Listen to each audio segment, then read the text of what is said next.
السلام عليكم ورحمة الله وبركاته. نحمده ونصلي على رسول الكريم أما بعد أعوذ بالله من الشيطان الرجيم بسم الله الرحمن الرحيم. সংগ্রামী তাওহীদি জনতা, মঞ্চে উপস্থিত রয়েছেন আজকের সমাবেশের প্রধান উপদেষ্টা,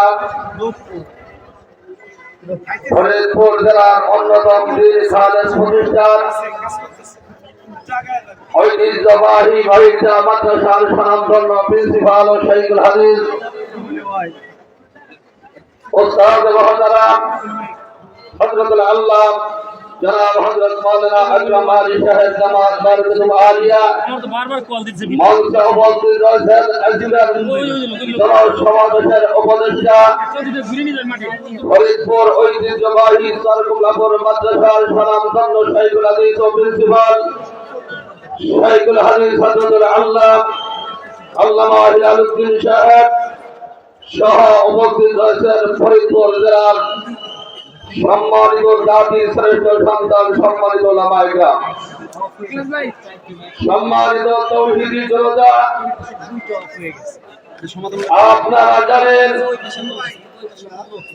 এদেশের ওলামায়ে কেরামকে কারাবদ্ধ করে বাংলাদেশ থেকে ইসলামী আন্দোলনকে চিরতরে নিস্তব্ধ করার জন্য সেই গভীর ষড়যন্ত্র করেছিলেন।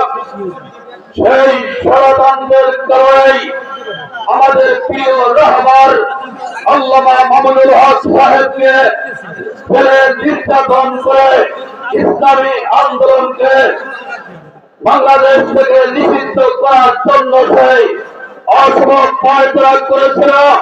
আল্লামা মামুনুল হক ফেলে ঢোকার পরে আল্লামা মামুনুল হক সাহেবের যেই জনপ্রিয়তা ছিল, আমার মনে হয় আমার চিন্তা চেতনা ভুল হতে পারে, তবে আমার চিন্তা চেতনা মামুনুল হক সাহেব চলে যাওয়ার পরে তার জনপ্রিয়তা লক্ষ গুণে বেড়ে গেছে, লক্ষ গুণে বেড়ে গেছে। সংগ্রামী তাওহীদি জনতা, ভালো করে বুঝতে হবে, আমি এদেশের রাজনীতি পর্যায়ে বিগত সরকার যারা বাংলাদেশ থেকে ওলামায়ে কেরামকে রাজনীতি থেকে চিরতরে নিষিদ্ধ ঘোষণা করতেছিল, তাই চিরতরে বাংলাদেশ থেকে নিষিদ্ধ হয়ে বাংলাদেশ করা হয় নাই, বাংলাদেশ করা হয় নাই। ভবিষ্যৎ ইসলাম দেওয়া হবে না, ইসলাম দেওয়া হবে না, ইসলাম দেওয়া হবে না।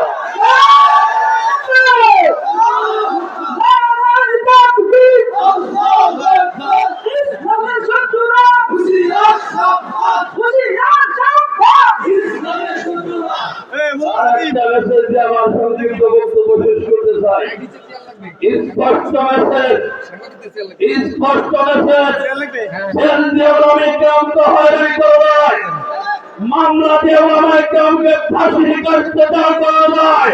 ইসলামের আত্মঘাত থেকে কোন স্বৈরাচার সরকার স্তব্ধ করতে পারবে, ভবিষ্যৎও পারবে না, ভবিষ্যৎও পারবে না।